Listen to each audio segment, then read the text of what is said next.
This is the Cult of Nick. Alrighty then, and welcome along to the Cult of Nick. So, today's podcast is about Freemasonry, as I told you a fortnight ago. I did this in lockdown, and listening back to it, I don't know how much of a sense we get of liberal Freemasonry from this conversation. It's mentioned, but to be fair, what we're really doing, or what I wanted to do, is we're talking about Freemasonry. And I think the reason for that is because this was recorded in the context of lockdown, and as may have been apparent from our last podcast a fortnight ago, I've been churning over quite a lot of my worldview. And so, I don't know, I was surprised that the world in which we live, the society in which we live, the society where you have this notion of Freemasonry, its very heart, I would argue, decided that was the way to approach a serious disease. Lock the entire society down and do something we've never done in the history of the world before. That was the good idea. I'm going to loop back on that. I have more thoughts. I'm going to chat to you towards the end of this podcast. But first, let's get into this conversation. And what you're going to discover is you're going to hear about how Freemasonry works as a kind of skeletal structure, the map that it lies underneath the society in which we live. We also get into some of the other groups that have sort of stolen Freemasonry's initiation system and some of its ideas, including the OTO, and to be fair, Scientology a little bit. And then we press into the theme of initiation. What do you get when you're initiated into Freemasonry?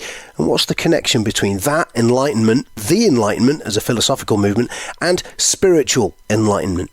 Oh, and finally, why is it a blokey thing? Why is it all blokes doing it, and why can't you have women doing it as well? I also just quickly want to explain, there's a distinction here that I assume. Now, we've talked about Freemasonry in the past, and there are links to those podcasts in the show notes, but I think I need to just quickly explain. There's two forms. Operative Freemasonry is literally like how to build a building, how to do the operation of Freemasonry, and then speculative Freemasonry is the more fun stuff, the occult stuff, the secret teachings, that kind of stuff. So those are two distinct terms that we don't quite define as we're talking, and so I just thought I'd give you a heads up on that. So what we're going to do is we're going to welcome onto the show a guy who, now he's been, I don't know how long he's been an active participant in this podcast, but I've certainly seen a lot of comment from him over the years on the social media channels, and he's an author. He's written a number of different books on Freemasonry. He's a Freemason himself, and we're going to talk to him today about a book that he's written called The Other Brotherhood, When Freemasonry Crossed the English Channel. Darren Lorente-Bull. Darren, thanks for joining us. Thank you very much for the gig, Nick. It's great to be in your show. Do you know what? I'm really looking forward to this conversation. One of the reasons I'm looking forward to it is because I think, firstly, you're representing a point of view on Freemasonry that I find interesting, because you're talking about liberal Freemasonry, which is different, as we'll get into. And I've always kind of thought that seemed quite a nice idea, a nice way of doing things. It's slightly different perhaps to what people might expect. And then on the other hand, the whole subject, just the word itself, is something that I've always believed should be discussed more openly, and that more people should understand about. Because here's my theory, and let's maybe start here. I would suggest that Freemasonry, in a sense, offers pretty much the skeletal structure of our society. It's the kind of the bones underneath the skin. It's been there for a long time. It's hidden from view, but it's absolutely essential to understanding how not just Britain works, but to be honest, most of the Western world. What do you reckon, Darren? I think you've hit it on the nail. I mean, that's a really good start to the discussion, because the values, and without going into any particular political ideology, but the values of tolerance that Freemasonry, I mean, any type of Freemasonry, be it the regular or mainstream Freemasonry or the liberal Freemasonry, is based mainly on tolerance of other religions, of beliefs, race, etc., etc. So I'd say that Freemasonry was possibly a symptom or a consequence of the Renaissance and the Enlightenment, which are, I think, the founding principles of Western civilization. But it also works on another level, and so we say, I mean, if you've read, I'm sure you have, Live and Null by Peter J. Carroll, he's got a little diagram there about the Western mysteries, what leads, from shamanism to chaos magic, and Freemasonry is part of that chart. Works on many different levels. On one hand, you've got yes, mainstream Freemasonry, which is, very charitable, informed by humanist values, and part of the establishment in many countries, particularly in England. But then on the other hand, you've got other types of Freemasonry that are more linked to the occult, if you want. So, yes, it definitely works on many levels. I've described it as the skeletal structure of our society, and I think that's honestly the best way to understand it. A lot of the primary aspects of how we understand that, we go to university, we get a degree, which is the same principle with Freemasonry, where you go along, you get initiated, you come away with a degree. It's a new level of understanding about the world, just like an academic degree is a new level of understanding of the world. That the two things are parallel speaks to the fact that Freemasonry's been around for so long that the university system grows up alongside it. However, on the flip side, some people would suggest it's not the skeletal structure, it's the hidden hand, and there's something bad about that, and that it's in the background and it's secretly doing maybe the wrong thing. What do you think about that take? Well, I think that if we, at some point throughout this long history, Freemasonry has been involved in things that are maybe, less than positive. But this would have been down to individuals, groups of individuals within Freemasonry. But as a whole, there isn't a Masonic cabal. I mean, if you think about the fact that Freemasonry was banned in Soviet countries, and it was also prosecuted by Hitler's regime, and fascism. There's a famous film you can probably find on YouTube, a French film from when France was occupied by Germany in the Second War, and they decided, because Freemasonry was so important in France and it's rather aligned with the principles of the French Republic, the Nazis knew that they had to undermine that somehow. So they created this film, and I think Forces Occultes, or, occult forces, where they actually exploit all these false myths about Freemasonry as being a Masonic cabal, a Jewish conspiracy, and so on and so forth. But all totalitarian regimes in the world, communism and fascism, have banned Freemasonry. So if you look at, for example, today, the United Grand Lodge of England, which is the seat of what's called regular Freemasonry around the world, where the Duke of Kent is the Grand Master, he's the cousin of the Queen, it's completely linked to the establishment. It's part of the fabric of English society. The charitable work is absolutely unbelievable. Probably closer to the Lions Club than to some sort of, satanic cult, as some of the people that criticize Freemasonry think. I mean, in the 19th century, for example, as the British Empire was expanding, Freemasonry was part and parcel of it, and it was a kind of glue or gel that would bring together different cultures, different peoples, different power structures. I know here in England, for example, in the 90s, Tony Blair government was actively seeking to get Freemasons in positions of, civil servants and judges and police and so on to declare their membership. But I think that was misguided, personally. I mean, I think... well, let's round in on that since you mention it. You're absolutely right. And just to elucidate, from the point of view that I'm aware of, for the information that I'm aware of, I'm not an expert on this particular story, but I remember it occurring. Jack Straw wanted Freemasons to declare that they were Freemasons, to declare they were part of the Brotherhood if they were in, I think wasn't it working in law enforcement, judges, that kind of thing. They wanted to know who was who. And they had something, I think it was called Operation Tiberius, where they looked into organised crime in Freemasonry. Yes, but of course what happens is that, in the last 20 years, I'd say, Freemasonry, and I'm always talking about regular Freemasonry. I mean, I'm not part of. I'm part of a smaller branch, which is liberal Freemasonry, which, we've got the power to decide what sandwiches we're going to eat after the meetings. That's... But yeah, that organised crime element is possible within any secret. It could easily be possible within liberal Freemasonry as well. There's infiltrations. I mean, so, and there's a number of scandals that occurred throughout the years or centuries even. This Italian banker that was murdered in London, he was part of a lodge that was a lodge within a lodge.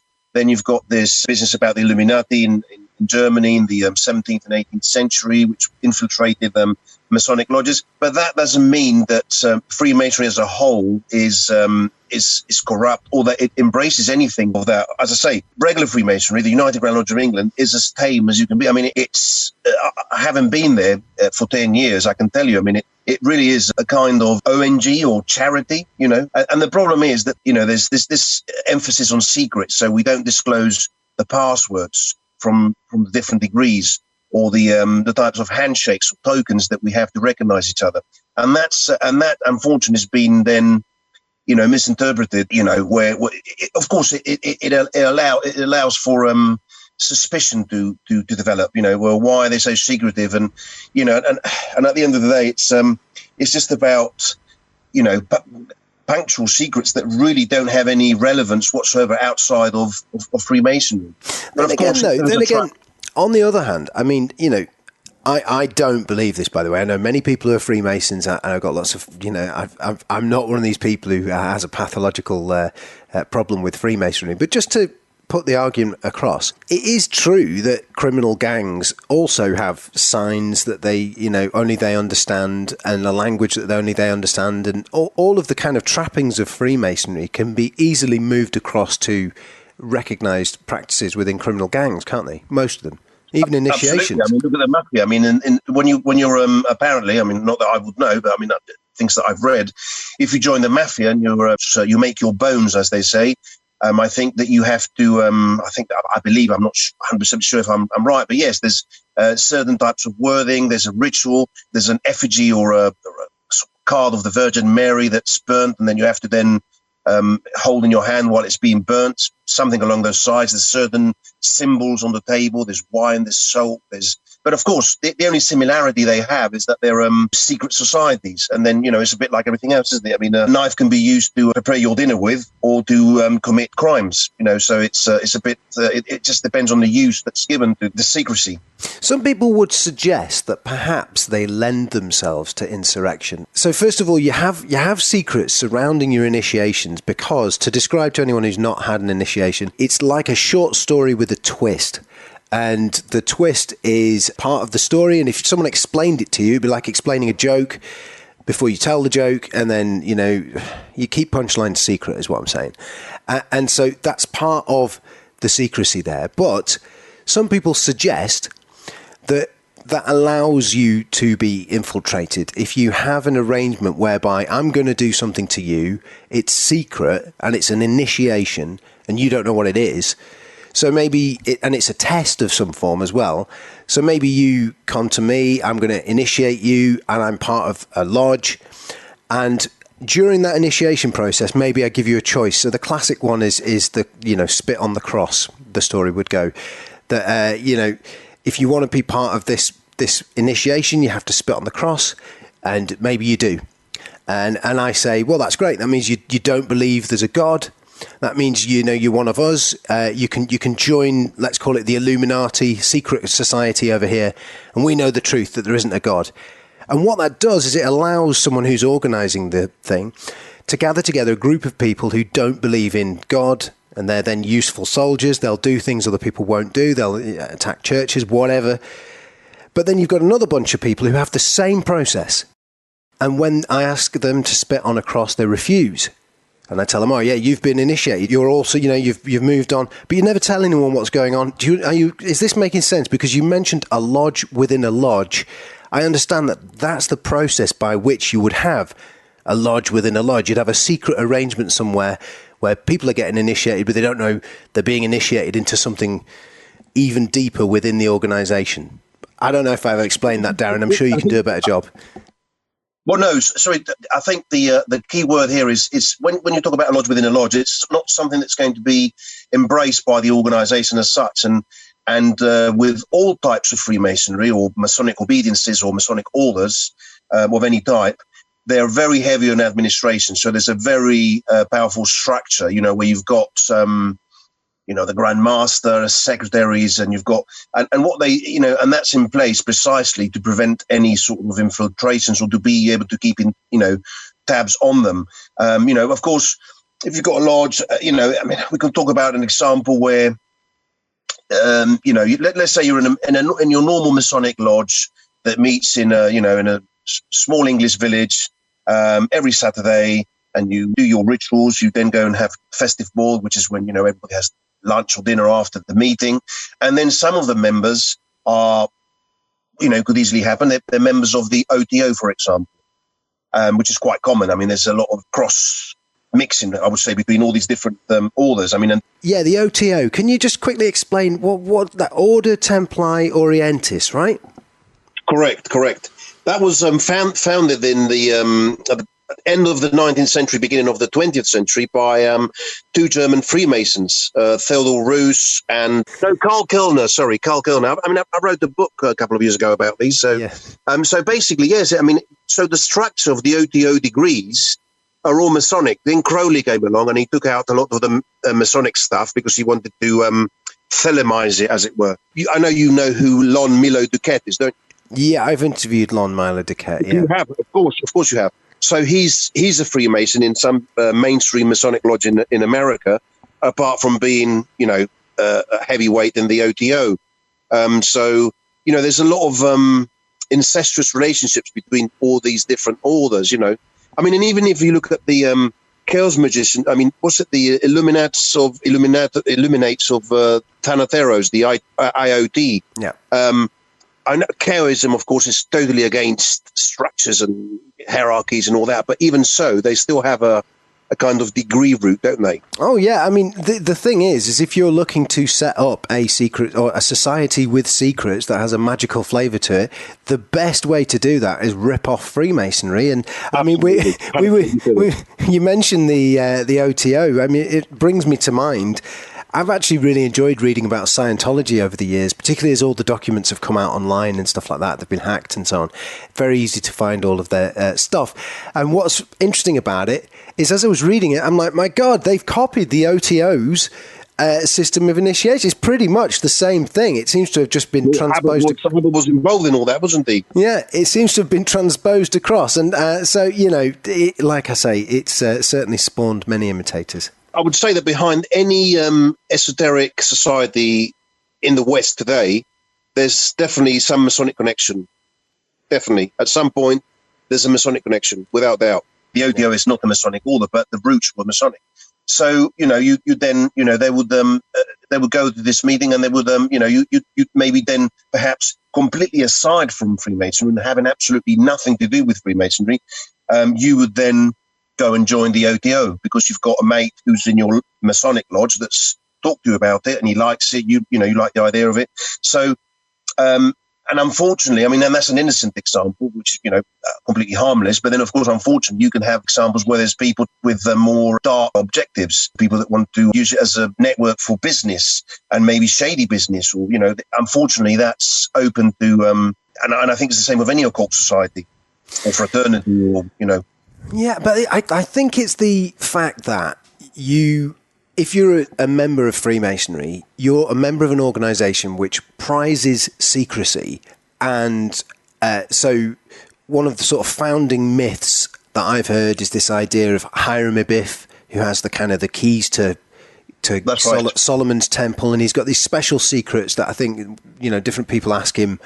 And the whole point of the story is that he won't give his secrets up. He absolutely will not, give away the keys and the names of God and all this kind of stuff. And if you've got that system at the gate where people are getting initiated, you then get a bunch of people in the same room who are brilliant at keeping secrets.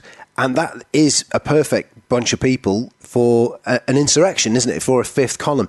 And this brings us to the French Revolution, because a lot of people make the claim that secret societies, Freemasonry itself, organised the French Revolution. I mean, do you want to comment on that? There's a lot in your book about it, and it seems to be tied into the birth of liberal Freemasonry. But I'm going to give you the floor. Can you explain the narrative with the French Revolution? What's going on? What's the truth about it?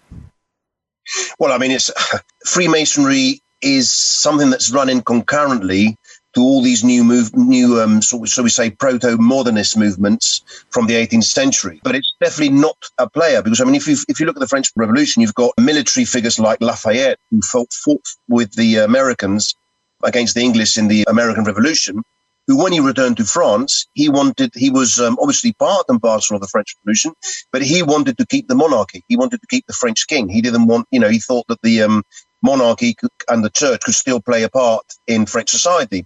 And then on the other hand, side of the spectrum, we have people like Danton, who did not want a monarch and who wanted something far more, so we say, radical and extremist. And, then we could talk about Robespierre, it's disputed that he was a Freemason or not, but most likely he was. So I think that, at the end of the day, Freemasonry is an organization, but it's not a cult. And one of the most important things in Freemasonry is that there's no dogma. Nobody's going to force you to believe in A, B, or C. There's no dogmas. I mean, the Hiram Abiff is a very good example, because the secrets are your secrets. They're not, the real secret of Freemasonry is your experience when you become initiated and you go through the degrees. And it's what you've found about yourself and about the way you view the world through these rituals. These rituals are just like props or psychodramas that help you find your way. So there isn't a dogma. So, there wasn't anybody, and in fact, most lodges during the French Revolution closed. They stopped working. And some Freemasons thrived because but it wasn't because they were Freemasons. Other Freemasons ended up in the guillotine, because they were aligned with what was perceived to be, bourgeoisie and old regime ideal.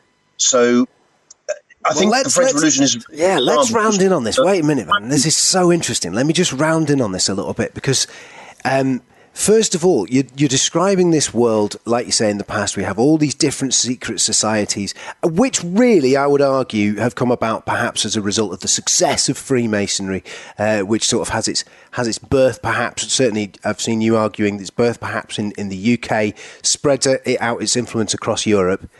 But then looking at the wreckage of history, as you said before, right at the beginning of this conversation, nowadays, British Freemasonry is part of the establishment, part and parcel of the establishment. And is it perhaps the case that either post the French Revolution, the monarchy really starts to get hold of this and holds it close? Is it that happens? Or is it that 'twas ever thus, that the British establishment and Freemasonry are pretty much the same thing, and that what we're doing is exporting our control system across Europe, and that's where you get European Freemasonry and all that kind of stuff, because we're exporting these insurrectionists? You can see how people might think that's the case, can't you? Yes, of course, I can. But Freemasonry is very malleable. I mean, it finds its form and shape according to the culture where it's living in. So, French Freemasonry is very, very different. French Freemasonry is aligned to the values of the French Republic. Whereas in England, for example, in regular Freemasonry, the three principles are brotherly love, relief, and truth. In France, of course, they echo the French Revolution in the sense, liberté, égalité, and fraternité. But then again, in Spain, it's different. In Italy, it's different. In America, it's different. It's not something that, as I say, it's free of dogma. And that's why, it's not a religion, and it's definitely not a political party or ideology. I mean, if you think about, the secrets of Freemasonry, which is really, I think, at the core of all these conspiracy theories about Freemasonry is, my personal belief, and again, I'm not a historian, but having read a lot about Freemasonry and Masonic history, I would say that the origins of Freemasonry lie in England, in what was called operative Freemasonry, which, these were the guilds of builders in the Middle Ages who built cathedrals and other important buildings. And the secrets were there in place to, at the time when there were no university degrees. How would I know that you're a surveyor or an architect or whatever they were called in those days? I'd know you trained with such and such master because you had the token and the word of that master. And that's how I would recognize that, yes, you're worthy of employment. You've actually learned with an approved master. So you can actually work now on this cathedral, on this big project. Then from operative Freemasonry in the 17th century, approximately, you get people like Elias Ashmole, who was a royalist soldier fighting in the Civil War, who was also very interested in the Kabbalah and alchemy and, Hermetic and Renaissance magic at the same time. And you get people like him he was a solicitor by trade, who would never have, had nothing to do with operative Freemasonry and would then join these lodges. I mean, operative Freemasons, what they would do is they would make a big deal, a big, thing out of, when somebody was joining their guild to work on the cathedral, there would be a ritual that they would go through that basically sanctified their work. I mean, there's a book by a friend of mine just come out in Spain about the relationship between the Benedictine order and Freemasonry, and how these operative Masons would take a cue out of the Benedictines and sanctify work, and so hence they would do these sort of rituals. And then, of course, when people like Elias Ashmole join, and lots of other intellectuals and esotericists from the period, they then turn it into speculative Freemasonry, because obviously they're not going to be building cathedrals, but they're talking about building the temple of the self. And that's what it's all about, really. And that's why there's a secret, because you and the core of you and your life, at the core of it is there's a secret. It's something that only you will understand. Nobody will ever understand your own path. So I think that's probably the best way I can try and explain this. Let's float past my understanding of what you said here, and then move forward a little bit. I mean, my broad thumbnail sketch of it goes something like this. Just as unions nowadays carry an enormous amount of power, like the National Union of Journalists, for example, people seem to think that if you've got a card for the National Union of Journalists, that qualifies you as a journalist. No, it just means you've joined a trade union, that's all. This is true with a lot of other areas of life. The unions have got a lot of power, particularly, say, in America, where you can go places and, if you're not on side with the unions, you can't hire people, all sorts of stuff. They get a lot of power the longer they exist. It seems to me that Freemasonry is like the oldest, or certainly the oldest still active union. And it starts off with people building houses, quite normal people building houses. And the thing they're keeping secret alongside these secret messages, perhaps, are things like how to build a roof without it falling down, at what angle you should build, literally the craft of building houses. And then over time, it appears to pick up or become part of another story that's older, which is that we have kind of two different sets of morality in our society. We have two different ways of understanding the world, and they run in parallel. And you get invited to join one way of seeing the world, and it's a magical way of seeing the world. It involves Hermetic philosophy, and the reason that it's secret in part is because in the past, if you had a point of view that was contrary to religion, off with your head. If you're going around telling people, oh, do you know what, magic might be real, this, that and the other, then where's baby Jesus in that picture? There's a bit of a problem there. And the longer it goes, the more of these sort of secrets it becomes associated with and gathers. So you get to the point where you have this organisation, which, like I say, deeply embedded, certainly in British society, equivalent perhaps to an old school union that's now lost its deep connection to, it appears to have done anyway, lost its connection to architects and stuff like that, and has become more about being part of the union for the sake of it for some people. I don't know, is that about right? Am I on the right path there? We see when we talk about unions, we're talking about a certain type of we're implying, aren't we, some sort of political activism, and that's definitely nothing to do with most types of Freemasonry. So, one of the theories of the genesis of modern Freemasonry is that it's rooted in what was called the box clubs. So, at the time when there was no social security, all these guilds, not only builders guilds, haberdashers and butchers and all sorts of trades, they would have these box clubs where everybody would pay in, and if you had a problem at the where you were sick and you couldn't work, or then everybody you'd have access to this sort of fund. So I think it's more in that line, and in fact in Freemasonry today, the organisation takes care of all its members financially if they're under distress, with some limitations, of course, but so it's more like that. There's not really there is no activism. There's no ideological or political activism. There is in some continental Freemasonry and some South American Freemasonry that might be leaning towards the left and might, sometimes delve into politics. But the vast majority of Freemasonry is not, doesn't have a political ideology that wants to, move forward. But that kind of fits Darren, that kind of fits the theory. I'll tell you for why. The bigger unions, they're not really activists, are they? They like to pretend, because that in their recent history, that, when they started, that was what they were supposed to be about. But often that's, for anyone who's worked for a big company and has been to see the boss of the union, they talk a good game, but actually they've been pacified by what they call death by patronage, which appears to have been the case perhaps with Freemasonry and that other version of events I was saying before, where the French Revolution happens, the monarchy embraces Freemasonry here in the UK to avoid that kind of thing happening, and then tames Freemasonry in the process. Like I say, death by patronage. That it could be that. If you look at the history of it. I think you've got a point there, absolutely, yes. A few moments ago you were mentioning Lafayette, Danton, Robert Speer, these characters in the French Revolution. Now, I've watched documentaries about the French Revolution. I've read a little bit about it. I've never heard about the Lafayette, who was, like I say, a big figure in the French Revolution, and Danton, another big figure in the French Revolution. I knew they weren't mates and they fell out like. I didn't know that it had Freemasonry perhaps at the heart of the quarrel. I think that the fact that they were all Freemasons was just incidental, anecdotal almost. I don't think it was part of the quarrel. But the point I was trying to make was that in spite of them all being Freemasons, they had very different political ideologies. So Freemasonry didn't inform their politics in any way. They all had different views of what the revolution should be. It must have, but it must have to a certain extent. I mean, it's a civic society. You're joining it. That implies that it in some way interrelates with your politics, and it gives them a common language with which they can speak as well. And let me ask you about that.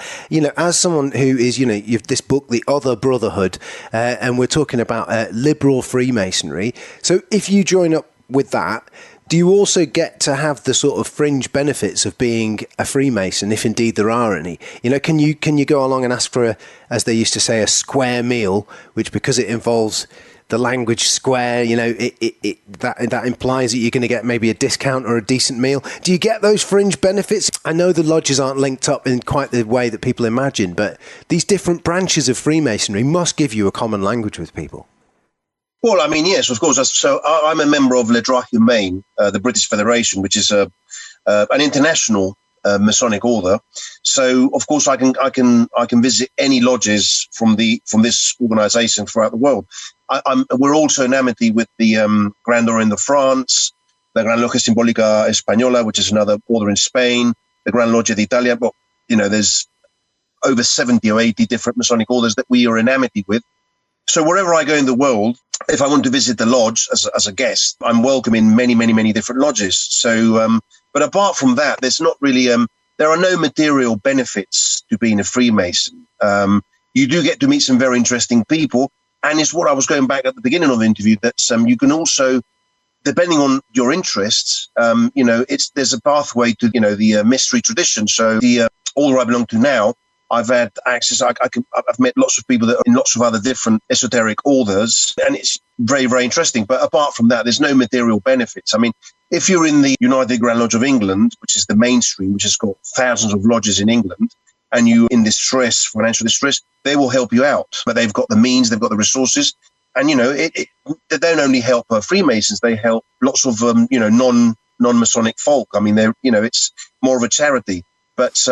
No, there are no material benefits as such. I mean, you won't, if you want to, that's a completely different ballgame.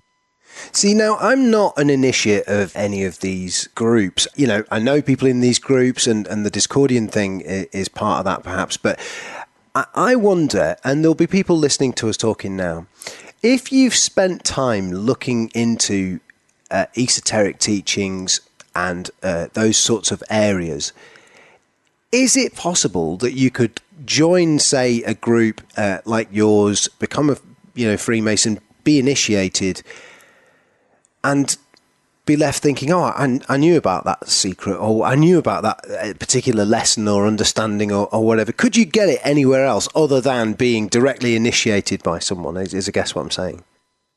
That's very interesting. That's a very, very interesting book. Yeah, I honestly believe that you can, of course. I mean, I don't think that Freemasonry is the only path. Or, for me, I mean, in my personal story, I mean, I was raised as Roman Catholic in Spain, but I was, completely uninterested in religion or spirituality for many, many, many, many years. So Freemason was a kind of way of reconnecting with spirituality in a way. That was my personal path. For other people, it's different. But of course, I mean, I think you can find, I mean, I know you're interested in Discordianism, and there's lots of people that have got have never been anywhere near a Masonic lodge, and they're in different, be it Eastern religions, be it different esoteric groups. Absolutely. I mean, the truth comes in very, very different forms and shapes, doesn't it? But that's focusing in on that specific, I mean, probably the bit that most people talk about with Freemasonry, the process of initiation and the different initiation rites, which incidentally there's detail on in this book towards the end that you've written. In fact, I think they're spelt out, aren't they? These some of the initiation rites, the rituals. Well, anyway. What I talk about, there's different rituals. So different orders use different rituals. Right. They're different degrees. I mean, there's typically you'll have in all Freemason, you've got typically there can be up to 33 degrees depending on the type of structure. Some of them have got 4 degrees, some of them have got 33. It depends, but there are different rituals that are used. Different frameworks where these rituals, these psychodramas, are played out. So supposing it were the case that there was one of these rituals, maybe, I don't know, the first degree, and, someone who's very into that side of things, like me and a friend were talking about this once, we're very into the esoteric worldview, fascinated by it, for a long time. And we were saying, well, what difference would it make if we went along and said, right, we want to get initiated into any group, but just those first 3 degrees, which are reasonably sort of standardized, as I understand. And you go, okay, let's just do that. Even if you knew what was going to happen, does that? Do you know what I mean? Are you missing something if you don't go through? That's what I'm trying to say. Are you missing something if you don't go through these initiations? If you read about them, you understand about it, or you think you do, is that possible that you do, or do you need that? I think it's a bit like a typical example is we can talk about wine and what it tastes like, what the color is, how it's made, but unless we drink a bottle of wine, we won't know the secrets of wine, will we? I mean, we can read many books about wine, but it's the same sort of thing. And this is not only applicable to Freemasonry. I think to any esoteric order you join or interested in, you need to experience it because in the ritual of initiation in Freemasonry, yes, you can read about it. There's even rituals that are posted online, unfortunately. Yeah. And I say unfortunately, not because there's any big secret that's been revealed, to the secrets of the cosmos. It's just that if you read the ritual and then it spoils it for you because it's there's an impact, there's a shock, there's lots of external elements apart from just the words that are said. So I think that you would, it needs to be experienced, definitely, 100%. But what about if you do? I mean, if you knew what the initiation rite was, you literally knew you were, going to get thrown into a pit or whatever, and you knew how it was all going to pan out. So there are no surprises, but you haven't actually done the damn thing. I don't know. I've often thought maybe I could just skip it. Yeah, that's what you mean. Yes. I mean, look, I don't purport for a moment, or that I'm in a more advanced or enlightened position than anybody else just because I've gone through those rituals. Absolutely not. I mean, I don't. That would be ludicrous to say something like that. But I think that if we're talking about Freemasonry, you have to experience it because, as I said, it's not only the words. You can read about it, but it's been there and being in that situation. And of course, the problem is the more you read about it, the more you're going to have a judgment before you go to actually have this, go through this initiation. So the best thing to do really would be to never read about it and just throw yourself into it. And I think it will be it's the interaction of you at this moment in time and that ancient ritual, that the interaction between both elements is what will produce that sort of transformative or chemical change. But of course, I mean, as I said, there's many routes. I mean, you might want to go and do some ayahuasca, or I don't know, join a Buddhist sangha, or there's many different ways of reaching different experiences. No, you know what? Do you know what? I want to put a word in your mouth here. Many different ways of reaching, and let's use the word enlightenment.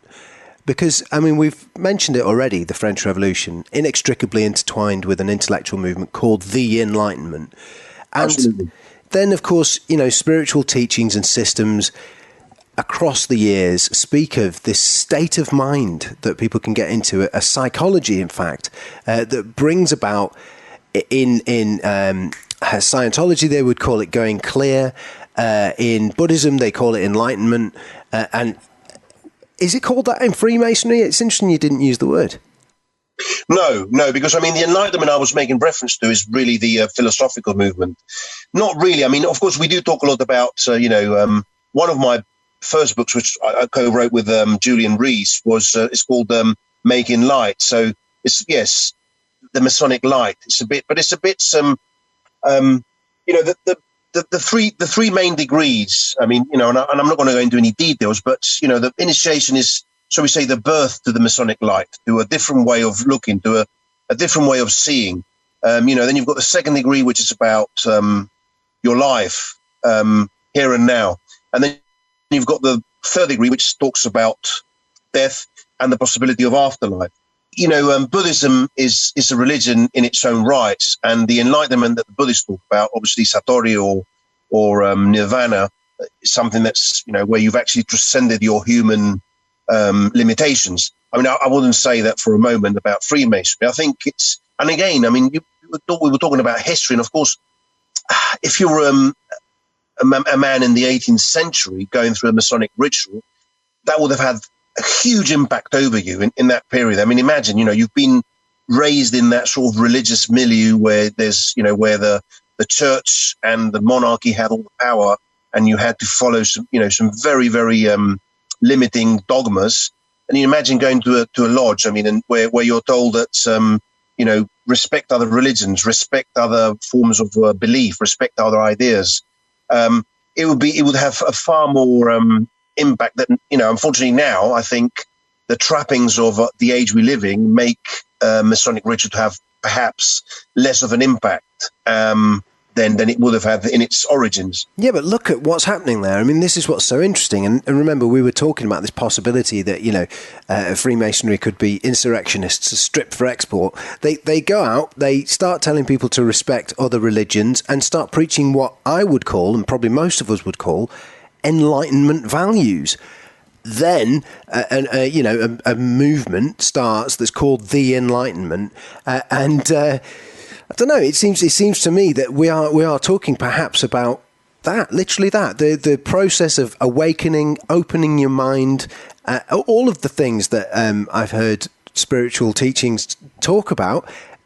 I don't know. It seems to me, and I'll tell you another thing as well. If I met someone who was a third degree Freemason, and psychologically they were all over the place and they didn't seem quite with it and so on, I'd be suspicious that those 3 initiations hadn't quite worked out properly.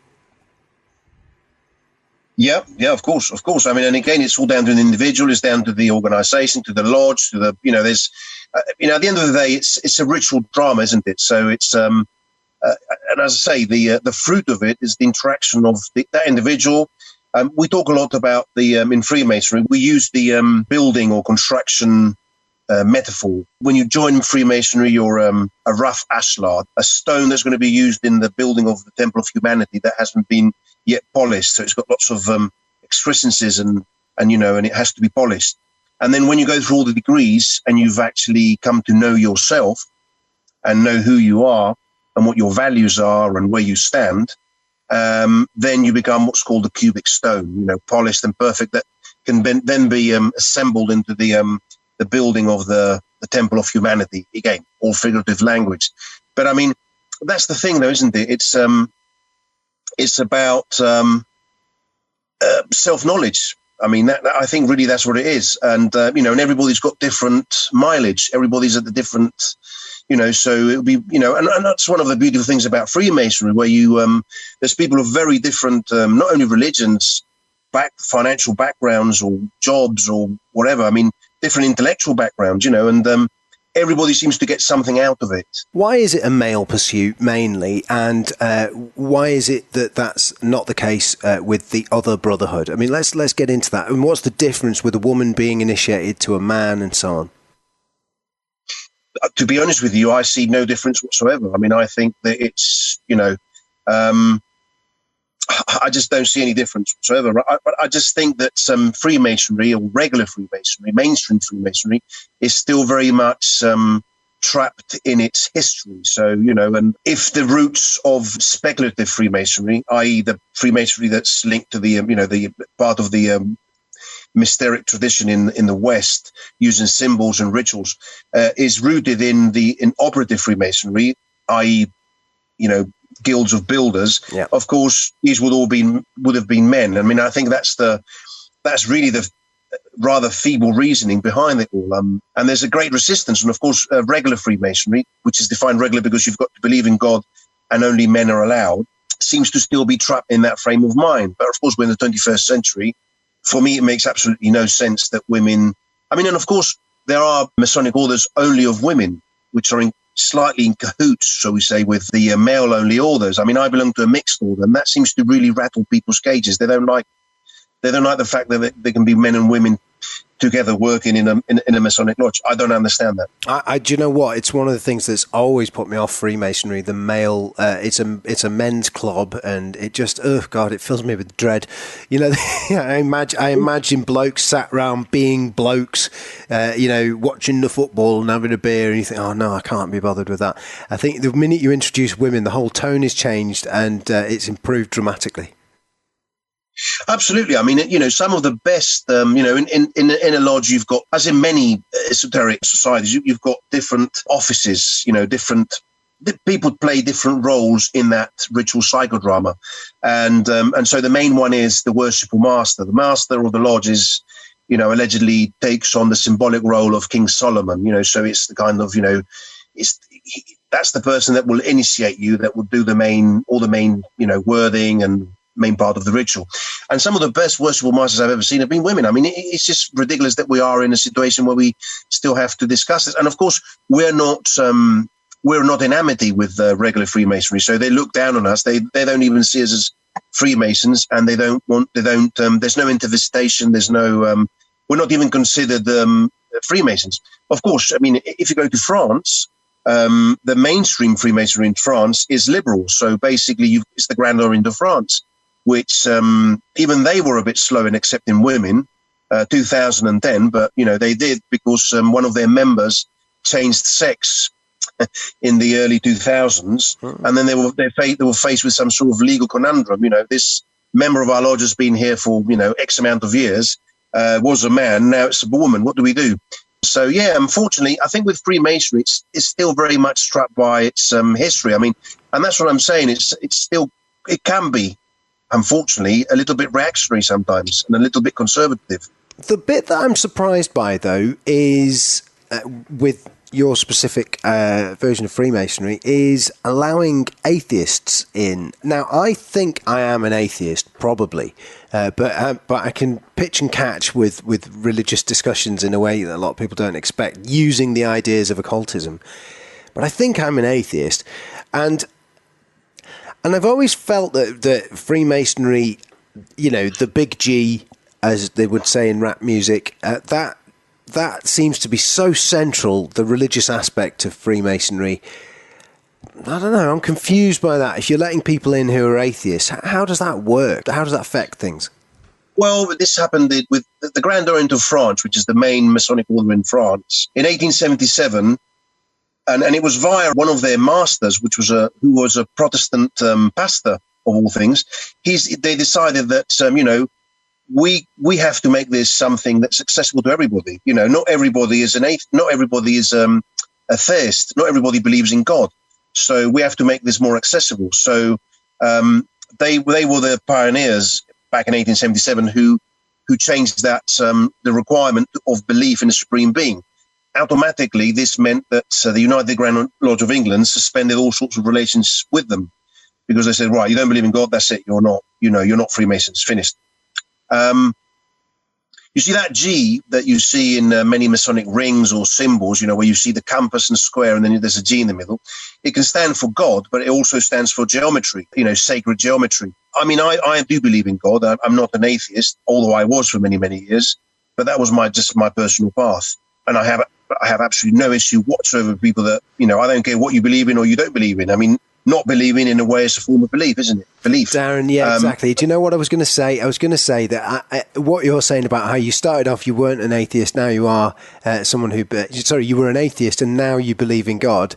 That to me seems inevitable if you're going to join an organisation like Freemasonry, any form of Freemasonry. You're surely going to start to cook up those kinds of points of view, aren't you? I mean, it just seems almost inevitable to me.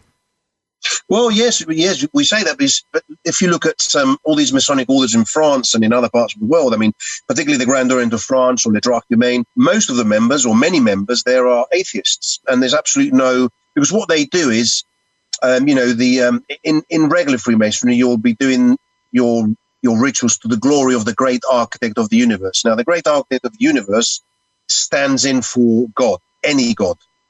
So if you believe in the spaghetti god, you remember the spaghetti god? Yeah, the flying spaghetti monster. Yeah, exactly. Well, in theory, that will be accepted, I mean, so there's loads of Wiccans, there's pagans, there's all sorts of people in regular Freemasonry who do not believe it. It doesn't have to be a revealed God, it doesn't have to be an Abrahamic God. So I suppose it's having a belief in a transcendence. But in liberal Freemasonry, what's been done is, right, we work to the glory of the great architect of the universe, i.e. that symbol that stands for God, whatever your God is. But also we can, if we don't want to do that, we can work towards the perfection of humanity.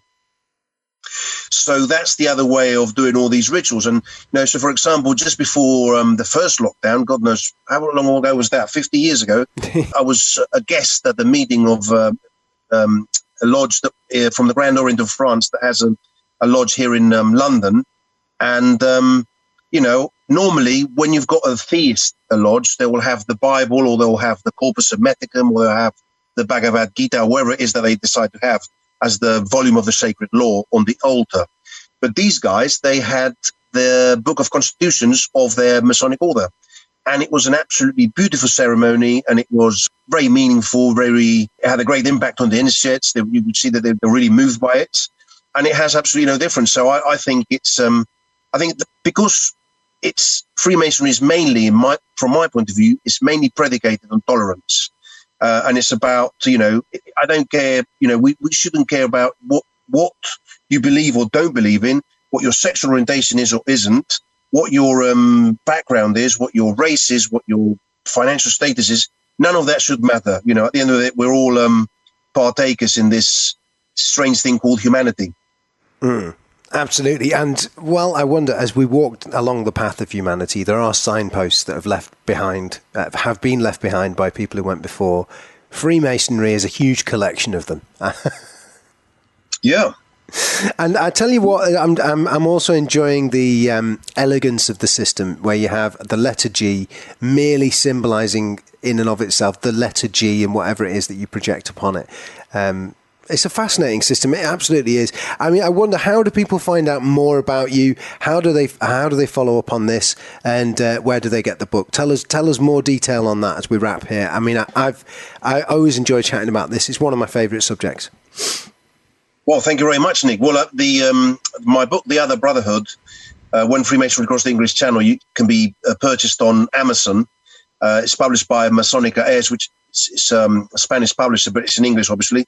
And you can find it on Amazon. Anybody that's interested, I would say here in the UK, you could have a look at the webpage of the British Federation of Le Droit Humain, where I think people will get a really good idea of what liberal Freemasonry is and how it differs from the mainstream Freemason, Freemasonry that we're all accustomed to. I mean, firstly, what I would say to people listening to the conversation is, because Darren can't say this himself, but he has a wonderful writing style, very easy to read, and it's been enjoyable. It's a good read. So I would say that, first of all. And then second of all, as regards this particular version of Freemasonry, I'm not going to, I'm not a joiner. I'm not someone who's going to join any secret societies, but or societies with secrets, perhaps is a better way of putting it. But that's a good way of putting it. Yes, absolutely. But I'll tell you what, your version makes a lot more sense. The whole, like I say, specifically letting women in, it just seems so old-fashioned and silly that. And funnily enough, perhaps it seems old-fashioned and silly because of Enlightenment values, seeds that were planted many years ago by the organisation itself. Who knows? Interesting conversation. Thank you very much, Nick. So, going to respond to some of the tweets and feedback that we've had to last fortnight's podcast. And let's have a look. What do we got here? A lot of people pleased to see the podcast returning. One or two people a little bit unsure about our previous guest. Do you know what? I really enjoyed Brent from last fortnight, and I'm pleased that I've not had to fight a rearguard defence of including him on this show. The Cult of Nick is not, and has not ever been, an advocacy group for the conspiracy theory worldview. The conspiracy theory worldview is a part of the content that we look at. I'm not an advocate of it. I really don't think I ever have been publicly. I mean, I may have had my moments where I've wondered about the conspiracy theory worldview, but I'm pretty sure I've never advocated it, to be honest. And that's certainly not what we're doing on this podcast. This podcast is an attempt. Well, the idea behind the podcast was this. When I started doing it, after I'd left LBC and I was unsure what I was going to do, I thought, wouldn't it be fun to do a podcast where you assume that people have been through the conspiracy theory rabbit hole? You assume that people have pitched their way all the way past Chapel Perilous and beyond, and now they're looking for something interesting to listen to that's a bit of fun. So, what I'm saying is, I kind of assume that the listeners to this podcast are way beyond fully buying into the conspiracist, as described by Brent, worldview. That's my assumption. And I don't know. I mean, we've had quite a few people download the last one, and the feedback has been mainly, oh yeah, that was quite interesting on Brent. So, yeah, anyway, there we go. That's some of the feedback there. What else we got? Some guest suggestions here on the feed. Yeah, on the subject of guests, I think we're doing John Lennon next fortnight. So I've got one in the bag with someone talking about that. That's quite a good piece. And then beyond that, I'm scouting around. I would like to do something on this AI girlfriend thing. Have you seen that? And I've been couching around for someone who uses AI girlfriends to come on the podcast and have a chat about it, because what a strange subject that is. Yet, at the same time, the more reading I do around it, the more I think it's fascinating. So, doing that at the moment, and in the off chance that you are listening to this podcast and you think, hey, I've got an AI girlfriend, I'd happily talk about it, then you send me a message and I'll get you on, because that's how we got our last guest. It's just it's someone who listens to the show, and we include him in the mix. So yeah, contact me if you have an AI girlfriend. The replica company is the one that's most interesting to me at the moment. So yeah, get in touch. I'm looking for someone to do that in about a month or so. And yeah, listen, thanks for downloading the podcast. Don't forget to subscribe, and we will be back again in 2 weeks' time from now.